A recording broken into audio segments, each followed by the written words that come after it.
And now for something completely shocking. It is time to build the shocks for the Made R1 Rock Buggy. Now, got in contact with Josh. That's his name, Josh. Yes, I have spoken to Josh himself. Josh from rcrun.com. It's basically the hub for support and sales and all that good stuff for Made in the United States. And Josh has recommended that I go with a droop front, sprung rear with little to no oil. So I'm going to go with a droop front and a sprung rear. And regarding oil, I get the idea of using little or no oil, just letting those tires come down and maintain maximum contact at all times, but I've never run anything with no oil, so it's kind of a rough thing for me to think of doing that. I'm really into suspension. I love oil shocks and stuff, so I don't know if I can actually do it. I don't know if I can actually make it and do the full-on oil-less setup. So what I'm going to do is use the 3-hole or 3-slit pinions, or pistons. They're the larger ones that are going to provide less dampening action, and I am going to use 10 weight oil. It's the thinnest weight oil that I have. They give you oil with this thing, and it's pretty thin, but it's also dirty. It's got all this residue on one side, and some of it's floating around in there, and I can't trust that. No way, forget that. I'm going to use some associated or Losi oil that I already have in stock. Right now I'm just assembling, or just assembled, the lower shock cartridges, the lower seals. Now it's time to get some E-clip action going to attach the pistons to the shafts.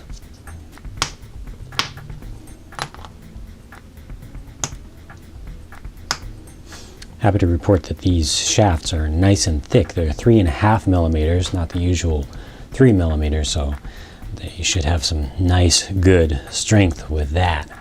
Get my springs lined up first, keeping in mind that 2 of them are going to be one way, 2 of them are going to be the other way. These do use internal springs exclusively. No external springs to get in the way of those pretty anodized bodies. Okay, this entire process right here of trying to, with the sprung shock, trying to get the air out and hold this freaking wrench in place and hold the shaft in so it's pushing the air out and rotate this thing without causing the threads to completely strip out, because it really does not like to go on straight. This is a pain in the buttocks times to the power of buttocks. Oh crap, man. I cut a lot out of this video right here, and it still didn't come out quite right. It's still a little bit at a weird angle. It sucks. I hate it. Totally unhappy about this. Worst shock building experience I've ever had, for sure. Hate it. Awful. Anger, dismay, anything bad that can be said about building a shock can be said right here. This is horrible, disgusting, a mess of course, but that's not all that uncommon. But this was just horrible. It's just a terrible, terrible thing. Cannot say enough bad about this shock building setup. Maybe that's why it was recommended that I build these without oil. Not just because of handling, but because it's just a horrible thing. I mean, the shocks might work just fine, but the process of putting them together, this is a total total loss, total failure. And I'm going to take a break now.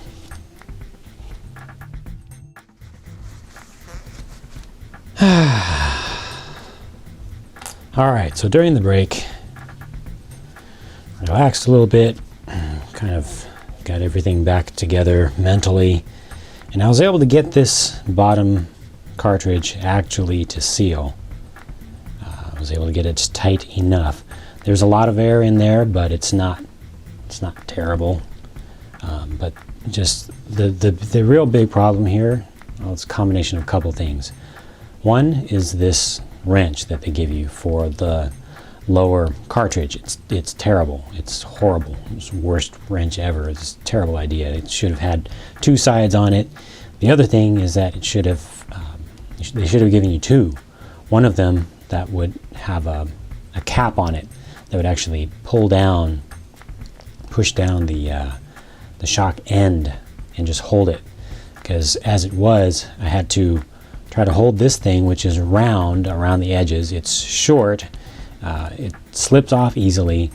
Silicone oil gets on it. It slips easily. And so you're trying to hold the end of the shock in to keep the air pushed out. And you're trying to hold this thing on, this dumb wrench.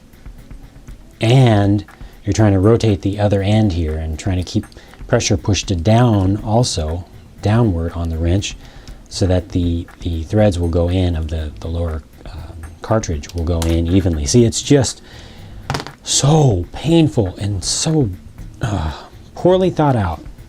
There's probably somebody out there who's a master at this who can do it. It's like, oh yeah, all you have to do is use your pinky finger and then your big toe, and it'll actually catch right between the two phalanges of your big toe, and then your other hand can come underneath, and if you use a shoe and a vise and a pair of vice grip pliers and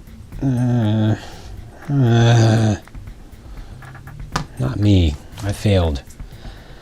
However, it is now time to move on because there's more than one shock on this truck. In fact, there are 4 shocks on this truck. Imagine that. So here's another one that I had filled up, and what I'm going to do is just pour a bunch of the oil out right from the start and make it so that I do not need to bleed this. So I'm not going to hold the shock cap down or push that down until towards the end. It's just going to bleed air out, not oil. So it's going to have air in it, but it will have a fair amount of oil as well. But hopefully this will just be, let me make sure that I've taken enough out. Just compress that all the way down. Yeah, I'll take a little bit more out. Key here is that I'm not going to need to hold that shock shaft down the whole time, which is going to make the entire thing much easier. Here we go. See, tightening that on, very nice. Use the wrench of dumbness, +2. Turn that. Just a little bit of oil came out, no problem. Just a little bit of spillage. And I will loosen that just slightly so I can let the air out. There we go. Push that in and lock it. There we go. So much better.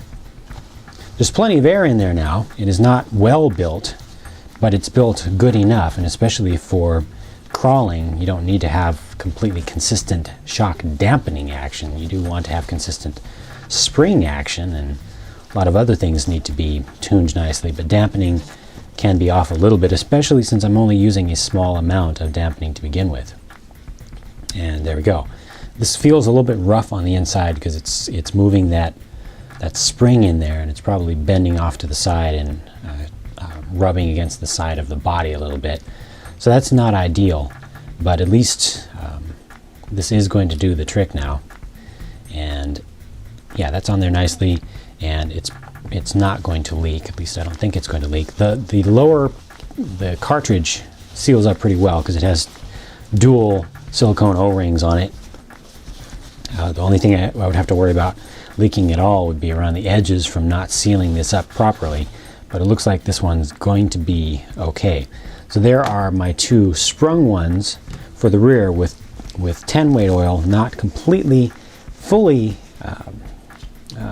filled inside of there, but a fair amount. And then these last two ones are going to be droop. And for those, I can worry even less. But what's going to happen with those is I'm not going to use this 10 weight oil here, based on my experience with the rears, knowing that to have a decently pleasant, non-horrible experience of putting these things together, I need to leave a little bit of air in there. What I'm going to do with this one is not even worry about the oil at all as far as filling it up, because droop shocks are going to spend most of their time with the piston towards the top. That's up where the air bubble would normally collect. The air bubble would normally just sit there. So if I know that there's going to be an air bubble, then what I'll do instead is just use the oil as lubrication and as a little bit of friction, instead of relying on it being a full-on oil shock. So this is actually going to be a friction shock. And to make the most of that, I'm going to use some hella thick oil. I'm putting some 90 weight oil in here, and just a little bit. Just enough to kind of line the bottom down there. And I will kind of work it around and make sure that it gets all over the piston. I'll even put some directly on the piston itself here. But the piston is, except when it gets fully extended, it's never going to be sitting in oil. So it's not actually going to be transferring oil back and forth. This is, like I said, it's just going to act as lubrication. And that feels pretty good in there. It actually feels fairly smooth. Let me go ahead and lock this down. So only when I push that in all the way does it start to get in the oil. And like I said, I'm just going to make sure that the entire inside gets coated with that by turning it sideways and just working it around slowly until I can feel that oil around all of the sides, and I don't feel any areas where it gets extra or it really gets hard, or feels like it's really going just directly against the edges with no lubrication at all. There we go. That's actually going to work out pretty well. So there's my droop shock. I used 90 weight oil for this, and I just barely feel the dampening effect in there, and this should be okay. Now here we go with the lower eyelets. These just get popped in. I wonder why they gave us blue inserts there instead of red ones. That doesn't match the color scheme.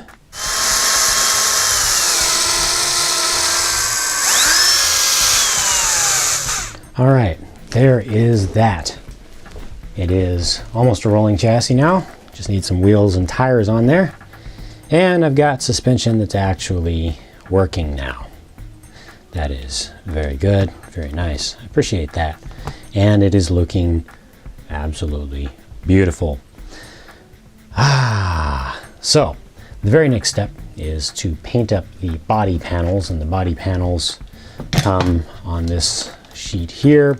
It has the overspray film coatings on, looks like on both sides in this case. Make sure that you take it off from the correct side so that you end up painting on the inside still. These are actually pre-bent, so that they'll actually fit around some bent areas of the chassis or the roll cage. And yeah, we'll go ahead and get these taken care of, get them painted up, and get them installed. All right, so I got body panels painted up and mounted up.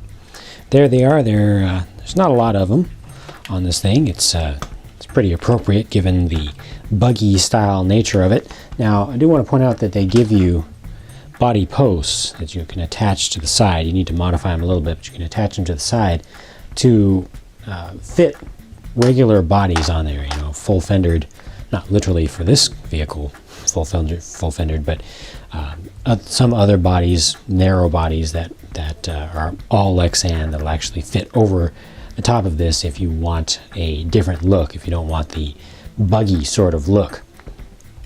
I love this look, so I went with that. The panels themselves are supposed to be attached with hardware that is included, but I did not use any of the hardware that is included because this here is the hardware that is included. It is 1.5 ounces almost of steel that they want you to attach to the chassis high up above the center of gravity. And I wasn't down with that. I don't want to add all that weight.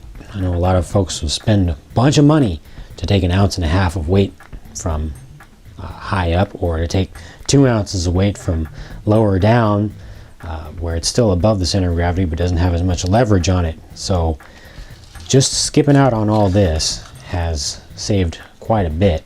And what I did instead was just use some zip ties, some nylon zip ties around there in a few spots. I didn't put them all in. I may eventually actually use the hardware down here just to hold this bottom part in case that starts to get stuck in some weird situations, but we'll just have to see on that. For now, this seems to be on there just fine for their little 4-inch small zip ties, black, kind of fits in, blends in, and does the job just fine without adding all that extra weight. So now I'm going to put all these aside. The next thing I get to do is wonderful because I get to put on wheels and tires.